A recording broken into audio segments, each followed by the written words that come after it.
ली दीदी, आपको क्या लगता है इस उम्र में कोई फिल्म का हीरो आएगा आपके लिए? देखिए, अब पसंद और नापसंद की बात तो रहने दीजिए। पसंद करने की उम्र तो आपकी निकल चुकी। अब तो जो भी मिले उसी से शादी कर लीजिए, इसी में भलाई है। तेरी भाभी बिल्कुल ठीक कह रही है। अब जैसा रिश्ता मिले उसके लिए हाँ कर देना, ताकि हम भी गंगा नहाए। ठीक है, चलिए मैं उस लड़के को कहती हूँ, वो कल ही अंजलि को देखने आ जाएगा। अगले दिन निर्मला चाची के दूर का रिश्तेदार अंजलि को देखने उसके घर आता है। उसका नाम था अजय। अंजलि जी, तो आप नौकरी करती हैं, वो भी स्कूल में? जी हाँ, मैं स्कूल में टीचर हूँ। हमारी बेटी बहुत होशियार है। अरे पढ़ने लिखने में इतनी होशियार है, इसीलिए तो इसकी नौकरी लगी है स्कूल में। हाँ हाँ ठीक है आंटी जी, जरा मुझे भी तो बात करने दीजिए आपकी बेटी से। जी पूछिए ना, क्या पूछना चाहते हैं? अंजलि मैडम, ये तो बताइए कि आपने अभी तक शादी क्यों नहीं की? बस ऐसे ही, कहीं कोई रिश्ता पसंद नहीं आया इसलिए। लेकिन क्या मैं आपसे पूछ सकती हूँ कि आपने शादी क्यों नहीं की? अंजलि, क्या कर रही हो तुम? लड़कियों को इस तरह की बातें नहीं शोभा देती। रहने दीजिए आंटी जी, आपकी बेटी काफ़ी पढ़ी लिखी है, मैं उनके सवाल का जवाब दे ही देता हूँ। वो क्या है ना, मुझे भी अभी तक अपनी पसंद की कोई लड़की नहीं मिली। अच्छा, कोई बात नहीं। वैसे आपकी तनख्वाह कितनी है? कितना कमा लेती हैं महीने का? जी यही कोई 25,000 महीने। बस 25,000? इतने से क्या होता है? इतने से तो आजकल घर भी नहीं चलता। आपके कहने का क्या मतलब है?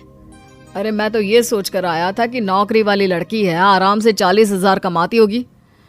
माफ कीजिएगा, आपका और मेरा रिश्ता नहीं हो सकता। जी कोई बात नहीं, मुझे भी आपके साथ शादी करने में कोई इंटरेस्ट नहीं है। अंजलि, किस तरह की बात कर रही हो?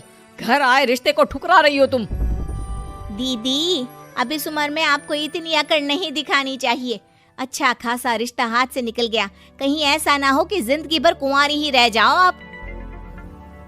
कुछ दिन और ऐसे ही निकल जाते हैं और अंजलि की शादी कभी नहीं होती।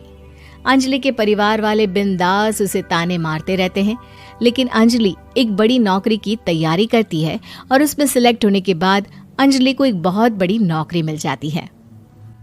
अब तो दीदी के नखरे और भी ज्यादा बढ़ जाएंगे भाई। अब तो इतनी बड़ी नौकरी जो लगी है, अब इनकी शादी होने से रही। माँ, मुझे नौकरी के लिए दूसरे शहर जाना पड़ेगा। आप जानती हैं ये बहुत बड़ी जॉब है और इसमें पैसे भी बहुत ज्यादा मिलेंगे। अच्छा, कितने पैसे मिलेंगे बेटा?